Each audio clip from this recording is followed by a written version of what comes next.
Hello, welcome to Startup TV. We're here at Adam Street in London, the wonderful Adam Street. We're in the gallery room, and I'm here with a man who really doesn't need much of an introduction. He'll do the talking himself. He is Mr. Duncan Bannatyne. Hello. Hi, how are you doing? Not bad, thank you. Fresh off the back of Dragon's Den, just finished your last series. We'll talk about that in a bit. One thing I think is important to understand about any successful entrepreneur is where they came from.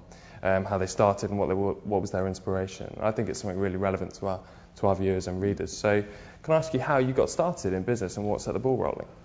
Yeah, I was 29 years old and I lived in Jersey. I was a beach bum and I wanted to get married and have children. And so I needed to make some money, so I opened a bank account, bought an ice cream van, started selling ice cream. It was as simple as that. Right, okay. And where did your ice cream van, how did that progress and what did you need in order to make that succeed? Well, within 5 years of 6 ice cream vans, I got some concessions to sell ice cream in parks. And then I sold the business, I bought a plot of land, started building a nursing home. Right. And then I remortgaged it, used the money to build another one, and so on and so on and so on. Wow, okay. So what was the one thing that you think you had that no one else did that made you so successful in terms of building up your empire of businesses? Nothing. You know, my autobiography says anyone can do it, and I really mean it, anyone can do it. It's like it's the simplest thing in the world. Anyone can start in business. I started in business, I found I enjoyed it, and I kept doing it. Simple as that. Great, okay. And so this year you've moved into all sorts of new directions, and we'll talk about Bannatyne Digital, a new venture you're imparting on soon. But we can't mention Duncan Bannatyne without mentioning Dragon's Den. So you've just finished the 9th series. Yep. What can you tell us about the 9th series? Anything special happening? No, it's a little bit different because we have got two women this time. We've got Hilary DeVay and Deborah, and it just makes the dynamics a little bit different. It's pretty good, and Hilary's very, very feisty and very straight in your face, right. Unlike James, who she replaced, who was a bit quieter. So again, it's different, and it's really well worth watching again. Okay, great. And so she's getting on well. Yeah. Super. Is there so over this series you've invested? Is there anything you can tell us about what you've invested in? Any kind of interest that sparked? All I can say is that in the very first episode, which is this Sunday, all the dragons fight for an investment. Wow. So that's going to be quite an eye opener. From day one, it's just straight in there, straight in your face. Incredible. So have you seen a kind of rise in quality of entrepreneurship, or have you seen a rise in numbers, in quality, more investable opportunities perhaps, given the economic situation? I actually found this time it was a little bit harder to find something to invest in. So I don't think the quality of what's been brought to us has been improved. Oh, really? Yeah, so I think we need more people coming on with better ideas. Okay. I'll tell you one thing we did find this time, I found anyways, too many people think they're going to make a fortune because they spent £20,000 or £30,000 patenting something that's completely worthless, or the patent's worthless because someone else can copy it in a different way anyway.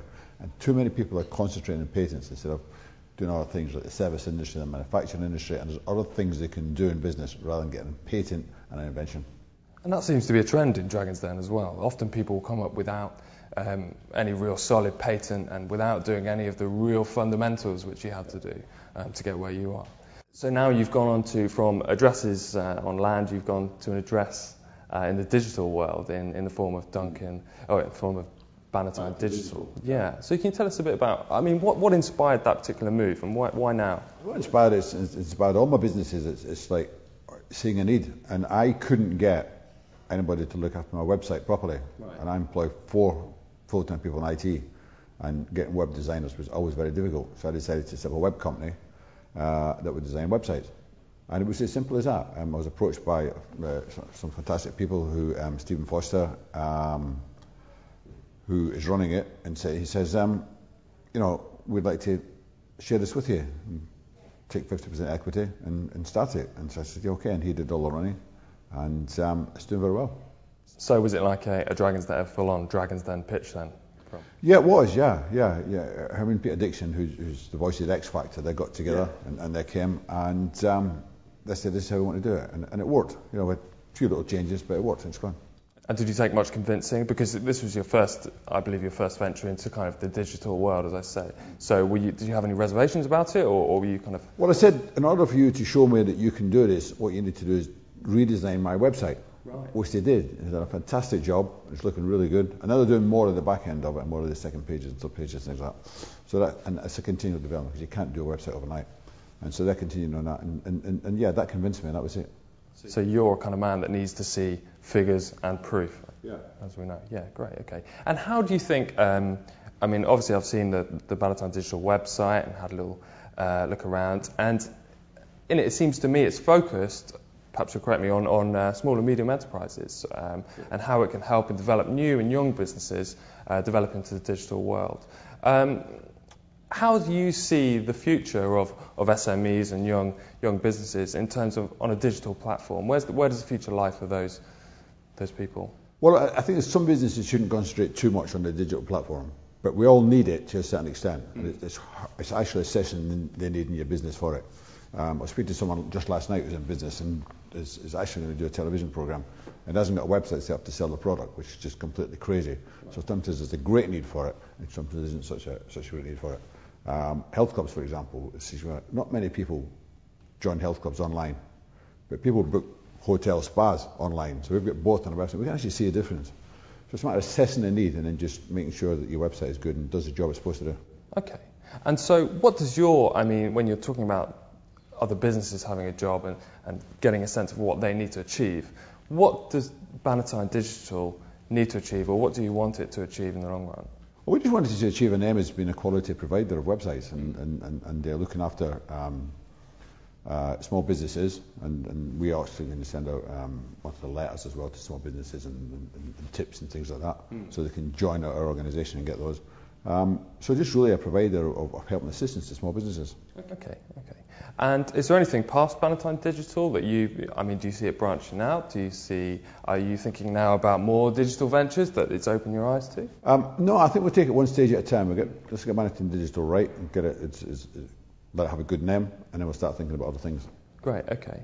And how about, let's talk a little bit about you now in terms of you're a kind of self-confessed philanthropist, a strong champion of various different charities. I was reading that you're really keen on UNICEF. Could you tell us a bit about how that connection started? Well, I'm an ambassador for UNICEF, and I think it was about 1992. I was already travelling to Romania and helping some people over there, and we opened an orphanage in Romania. And at that time I wasn't involved with UNICEF, but UNICEF, the people I was working with disbanded, and I continued to look after the orphanage, and I got involved with UNICEF, who were helping me out there. And I joined UNICEF, and we now have 34 charities all on our website, which we look after and get involved in. Right. UNICEF's one of them, but an ambassador of UNICEF.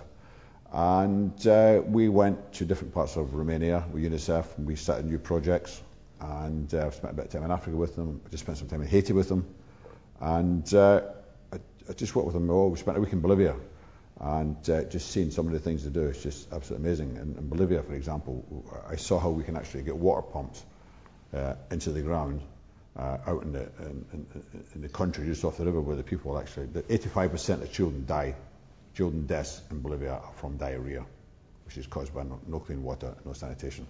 So we can actually, for £450, install a water pump, and the children go and pump the water and get clean fresh water, which is quite amazing. Wow, sounds like they do some amazing work, and if that's not the only charity, of course, that you're linked in with, of course you're a keen anti-smoking campaigner. Yep. All sorts of different things. So it's great to see someone who's built himself up to such success giving a little bit back in terms of charitable work, which is great. You mentioned that anybody can start a business, yep. But are there ways to make it slightly easier? Do you have any hints or tips that you've learned over the years, in hindsight, that you perhaps would do differently? No, anyone can do it. Where it isn't easy, it's 14 hours a day, it's 7 days a week, it's the dedication. If you want a really successful business, you actually dedicate in the business, and that's what you do. If you want to be the best swimmer in the world, you're going to dedicate all your time to swimming and training in swimming or any other sport. Business is the same. You start a business, you start in it, and you get really into 100%. Simple as that. So 100% commitment and away you go. And of course, they can visit Bannatyne Digital to get a greater sense of their online perspective. That's great. Okay, I think that is just about it for questions. Thank you very much. Thank you. Thank you for popping in. Thank you very much. That was Duncan Bannatyne and your new editor, Mark Reed, of SUTV Mac.